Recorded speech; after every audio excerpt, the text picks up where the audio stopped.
Good morning everybody. पहले unit पूरी कर लेने के पश्चात इंटरनेशनल ट्रेड एंड फाइनेंस के पेपर में सेकेंड यूनिट का आज हम पहला टॉपिक करेंगे और वह है द टर्म्स ऑफ ट्रेड यानी व्यापार की शर्तें।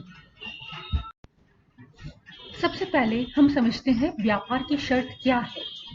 देखिए, व्यापार की शर्त उस दर को बताती है जिस दर पर एक देश की वस्तुओं का दूसरे देश की वस्तुओं से विनिमय होता है। It is the rate at which one countries commodities are exchange for other countries commodities. और यह दर किसी देश के आयातों के रूप में उस देश के निर्यातों की क्रय शक्ति का माप है और उस देश की निर्यात कीमतों तथा आयात कीमतों के बीच संबंध के रूप में यह व्यक्त की जाती है। अब देखिए, जब किसी देश की आयात कीमतों की सापेक्षता में उस देश की निर्यात कीमतें बढ़ती हैं तो कहा जाएगा कि उसकी व्यापार की शर्तें बेहतर हो गई हैं। देश को व्यापार से लाभ होता है क्योंकि यह निर्यात की दी हुई मात्रा के बदले आयातों की अधिक मात्रा प्राप्त कर सकता है। दूसरी ओर, यदि उस देश की निर्यात कीमतों की सापेक्षता में आयात कीमतें बढ़ती हैं तो कहा जाएगा कि उसकी व्यापार की शर्तें प्रतिकूल हो गई हैं।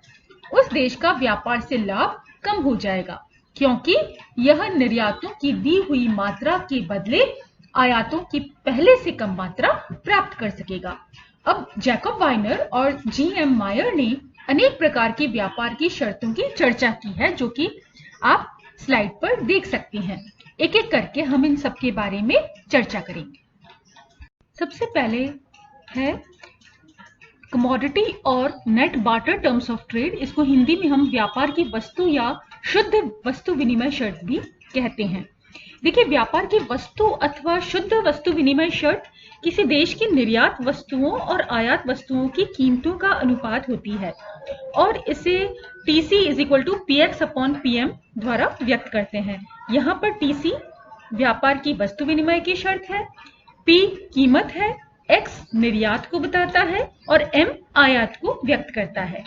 और अगर किसी अवधि में व्यापार की वस्तु विनिमय शर्त अगर हमको देखना है और उसमें हुए परिवर्तनों को हमको मापना है तो उसके लिए आयात कीमतों में परिवर्तन से निर्यात कीमतों में परिवर्तन का अनुपात लिया जाता है।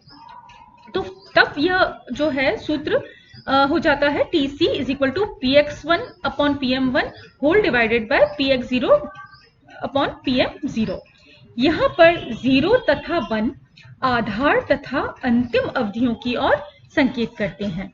अब देखिए, व्यापार की जो वस्तु या शुद्ध वस्तु विनिमय शर्त है उसकी धारणा को अर्थशास्त्रियों ने अंतरराष्ट्रीय व्यापार से होने वाले लाभ को मापने के लिए प्रयोग किया है और मिल मार्शल विश्लेषण में प्रस्ताव वक्रों द्वारा निर्धारित व्यापार की शर्तें वस्तुतः व्यापार की वस्तु विनिमय शर्त से ही संबद्ध है। जो ऑफर कर्व एनालिसिस है, प्रस्ताव वक्र विश्लेषण है, वो कमोडिटी और net barter terms of trade पर ही आधारित है। अब देखिए, इसकी कुछ सीमाएं हैं, इनको भी हम संक्षेप में देख लेते हैं। एक तो there is problem of index number, सूचकांकों की समस्या है। वस्तुओं की संख्या, आधार वर्ष, गणना की विधि के रूप में सूचकांक से संबंधित समस्याएं खड़ी हो जाती है। फिर वस्तु की क्वालिटी में परिवर्तन से संबंधित समस्या है। फिर है problem of selection of period, जिस अवधि में के दौरान व्यापार की शर्तों का अध्ययन और तुलना की जाती है, उस अवधि के चयन के संबंध में भी समस्याएं उत्पन्न हो जाती है। फिर कीमतों में परिवर्तन के कारक। देखिए, व्यापार की वस्तु विनिमय शर्त में एक बड़ी कठिनाई यह है कि वे केवल इतना ही बताती है कि निर्यात तथा आयात कीमतों में क्या परिवर्तन हुए हैं, परंतु यह नहीं बताती कि वह परिवर्तन कैसे हुए हैं। फिर आयात क्षमता की उपेक्षा, it neglects import capacity of a country. फिर उत्पादक क्षमता की भी उपेक्षा होती है इसमें, it neglects the productive capacity of a country. फिर भुगतान शेष असंतुलन में सहायक नहीं है, it is not helpful in the balance of payment disequilibrium. फिर व्यापार से लाभ की उपेक्षा करती है, it ignores gains from trade. तो ये सारी सीमाएं हैं इसकी। नेक्स्ट है सकल वस्तु विनिमय व्यापार की शर्त यानी gross barter terms of trade. सकल वस्तु विनिमय व्यापार शर्त किसी देश की आयात तथा निर्यात की कुल मात्राओं के बीच का अनुपात है और प्रतीकात्मक रूप में हम इसे TG is equal to QM upon QX से बताते हैं, जहां पर TG सकल व्यापार शर्त को व्यक्त करता है और QM आयात की मात्रा को व्यक्त करता है, QX निर्यात की मात्रा को प्रदर्शित करता है। आयात तथा निर्यातों की मात्रा के बीच का अनुपात जितना अधिक होगा, सकल व्यापार की शर्तें उतनी ही बेहतर होंगी और निर्यात की उतनी ही मात्रा के बदले आयातों की अधिक मात्रा प्राप्त की जा सकती है। अगर किसी अवधि पर्यंत सकल वस्तु विनिमय व्यापार की शर्तों में परिवर्तन को अगर हमको मापना है तो उसके लिए आधार अवधि और अवधि के अंत में आयात तथा निर्यातों की मात्राओं के सूचकांकों को एक दूसरे से संबद्ध करते हैं और तब यह सूत्र हो जाता है TG is equal to QM1 upon QM0 whole divided by QX1 upon QX0।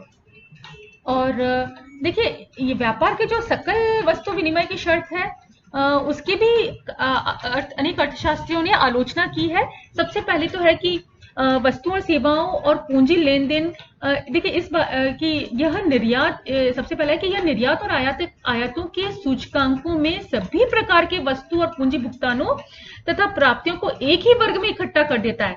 अब ऐसी कोई भी इकाई नहीं है जो चावल तथा इस्पात पर पूंजी के निर्यात अथवा आयात और अनुदान के भाग पर समान रूप से लागू होती हो। इसलिए लेन देन के उन विविध प्रकारों में अंतर करना संभव नहीं है जिन्हें सूचक में इकट्ठा कर दिया गया है और इसलिए इसकी आलोचना की गई है। पर साधन उत्पादकता की भी उपेक्षा करता है यह जो सकल वस्तु विनिमय व्यापार की शर्त जो है। जितना भी साधन उत्पादकता में सुधार होता है उसको ये कहीं भी इसमें अकाउंटिंग नहीं होती है।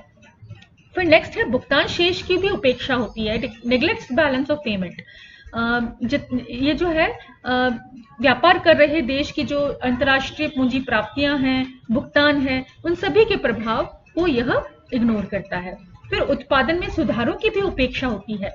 देखिए, it ignores improvements in production. यह धारणा देखिए व्यापार की शर्तों को निर्यातों और आयातों को भौतिक मात्राओं में मापता है, परंतु निर्यात और आयात वस्तुओं के उत्पादन में गुणात्मक प्रभाव की उपेक्षा करता है। फिर it is not a true index of welfare. कल्याण का भी वास्तविक सूचक नहीं माना जा सकता और ऐसा इस कारण है कि देश निर्यातीय जो वस्तुएं हैं उनके लिए अधिक आयात वस्तुओं का विनिमय करता है, परंतु यह सही नहीं हो सकता है यदि लोगों की रुचियां, अधिमान, आदतें बदलती हैं, जिससे देश को कम आयातों की आवश्यकता पड़ती है कई बार, और इससे व्यापार की सकल वस्तु विनिमय शर्तें प्रतिकूल हो जाती है परंतु कल्याण में वृद्धि होती है। तो इन सब कमियों के कारण जो है इसका कई अर्थशास्त्रियों ने इसका परित्याग कर दिया है। नेक्स्ट है इनकम टर्म्स ऑफ ट्रेड, यानी व्यापार की आय शर्तें। डॉरेंस ने देखिए व्यापार की आय शर्तों की धारणा प्रस्तुत की है और इस एक प्रकार से यह पहले दो जो व्यापार की शर्तें पड़ी उस पर सुधार किया है डॉरेंस ने, और यह सूचक किसी देश के निर्यात और उसकी निर्यातों और आयात कीमतों पर ध्यान देता है।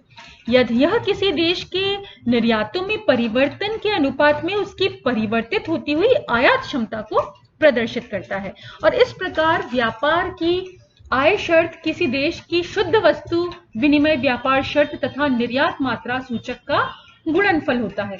इसको हम ऐसे एक्सप्रेस कर सकते हैं TY is equal to TC into QX is equal to PX QX upon PM।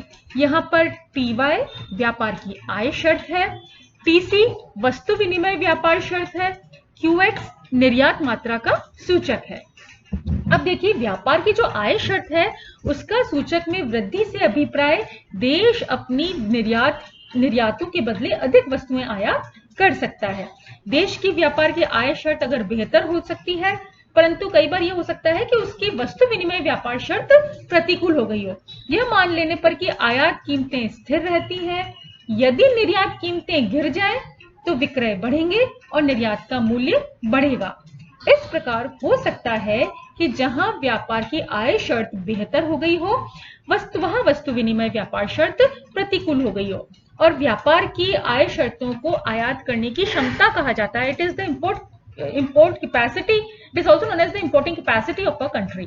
यह आवश्यक है कि दीर्घकाल में किसी देश के कुल निर्यातों का मूल्य उसके आयातों के मूल्य के बराबर हो, अर्थात px qx is equal to pm qm अथवा px qx upon pm is equal to qm। इस प्रकार px qx अपॉन pm ही qm को निर्धारित करता है, जो कि कुल मात्रा है जिसे कोई देश आयात कर सकता है। किसी देश की आयात क्षमता बढ़ सकती है बशर्ते कि अन्य बातें अपरिवर्तित रहे, जैसे निर्यात की कीमत बढ़ जाती है अथवा दूसरा आयात की कीमत गिर जाती है अथवा निर्यात की मात्रा बढ़ जाती है। इस प्रकार जिन विकासशील देशों की आयात क्षमता कम है उनके लिए व्यापार की आय शर्तों की धारणा का व्यावहारिक मूल्य अधिक है। अब देखिए, परंतु इसकी भी आलोचना की गई है, और किन बिंदुओं पर? पहला तो कि it fails to measure the gain और लॉस फ्रॉम ट्रेड, व्यापार से लाभ या हानि को मापने में यह विफल है। आयात की कुल क्षमता से यह संबंधित नहीं है। और तीसरा, कईयों ने कहा है कि it is inferior measure to the commodity terms of trade.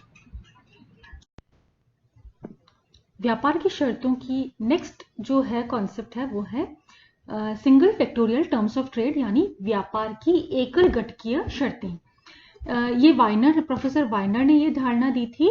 और देखिए, ये जो धारणा है वो निर्यात उद्योगों में होने वाली उत्पादकता परिवर्तनों पर विचार करता है, और इसकी गणना करने के लिए हम व्यापार की वस्तु शर्तों के सूचक को घरेलू निर्यात उद्योगों में उत्पादकता परिवर्तन के सूचक से गुणा कर देते हैं। TS is equal to TC into FX, जहां पर TS जो है वो व्यापार की एकल घटकीय शर्तें हैं, TC व्यापार की वस्तु शर्त है, और FC जो है वो निर्यात उद्योगों का उत्पादकता सूचक है। अब देखिए, ये जो व्यापार शर्त का जो कॉन्सेप्ट है ये यह बताता है कि जब किसी देश के निर्यात उद्योगों की उत्पादकता सुधरती है तो उस देश के व्यापार की एकल घटकीय शर्तें भी सुधरती है। यदि किस देश के निर्यात उद्योगों की उत्पादकता बढ़ती है तो उसके व्यापार की एकल घटकीय शर्तों में सुधार हो सकता है, भले ही उसकी वस्तु व्यापार की शर्तें प्रतिकूल हो जाए। और परंतु इसकी भी देखिए कुछ सीमाएं हैं। इस जो उत्पादकता सूचक है वो निर्मित करने के लिए आवश्यक आंकड़े उपलब्ध करना कठिन होता है, और फिर व्यापार की एकल घटकीय शर्तें दूसरे देशों के आयात उद्योगों की उत्पादन की संभावित घरेलू लागत पर ध्यान नहीं देती है। और इस कठिनाइयां का हल करने के लिए वाइनर ने व्यापार की द्विघटकीय शर्तें, जो double factorial terms of trade है, उसकी धारणा बनाई है। अब नेक्स्ट वाला ये कॉन्सेप्ट है व्यापार की द्विघटकीय शर्तें। अब देखिए, द्विघटकीय शर्तें जो है व्यापार की, वो उत्पादकता परिवर्तनों पर ध्यान देती है जो घरेलू निर्यात क्षेत्र और देश की आयातों का उत्पादन करने वाले जो विदेशी निर्यात क्षेत्र है उसमें होते हैं।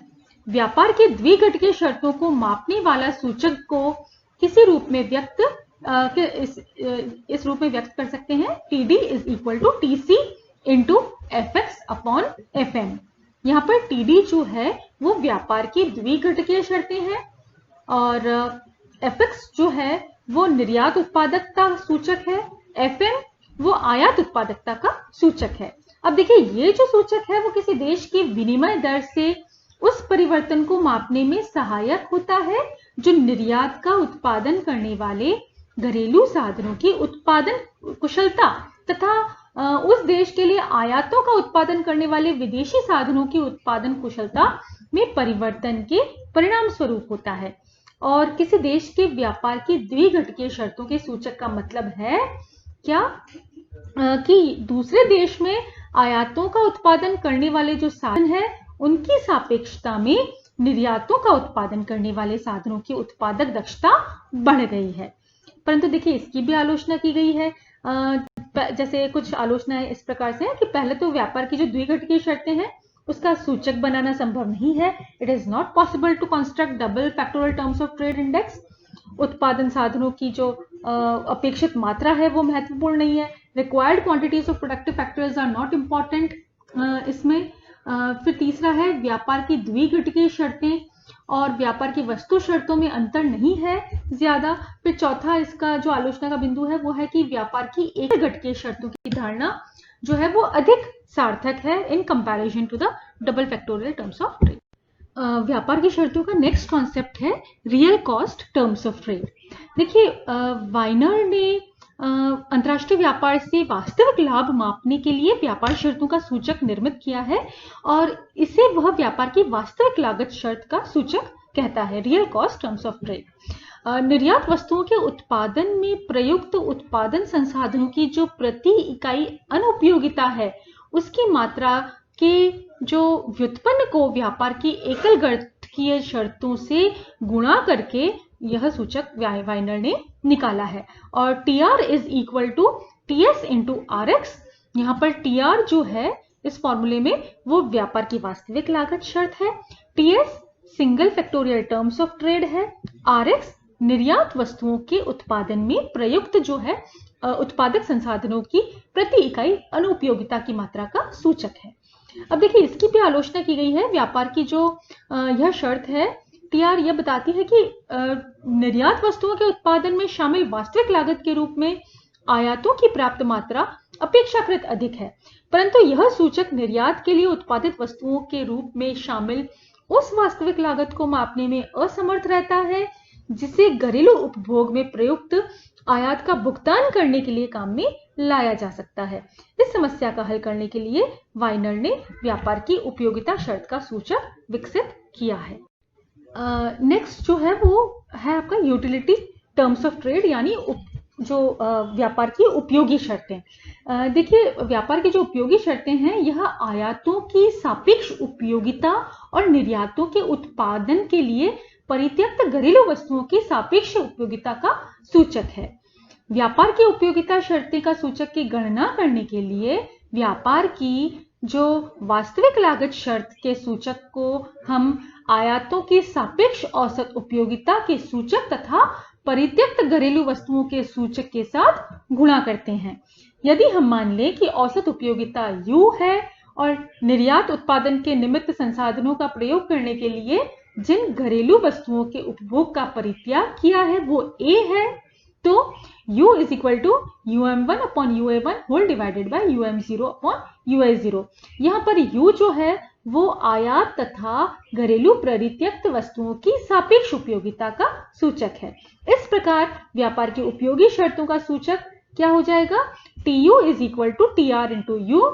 क्योंकि अब देखिए, व्यापार की वास्तविक शर्तों के सूचक और व्यापार की उपयोगिता शर्तों के सूचक में मुसीबत, परेशानी, त्याग के रूप में अनुपयोगिता की माप सम्मिलित होता है, इसलिए ये धारणाएं भ्रांतिजनक है। वास्तव में स्पष्ट रूप से अनुपयोगिता को सही ढंग से मापना संभव नहीं है और इसकी भी इसलिए आलोचना की गई है क्योंकि विशेष व्यावहारिक प्रयोग इसका नहीं कर सकते हैं और इस कारण से विकसित और अविकसित देशों में अंतर्राष्ट्रीय व्यापार से लाभों को मापने के लिए व्यापार की वस्तु शर्तें और व्यापार की आय शर्तों की धारणा का ही ज्यादा प्रयोग किया जाता है।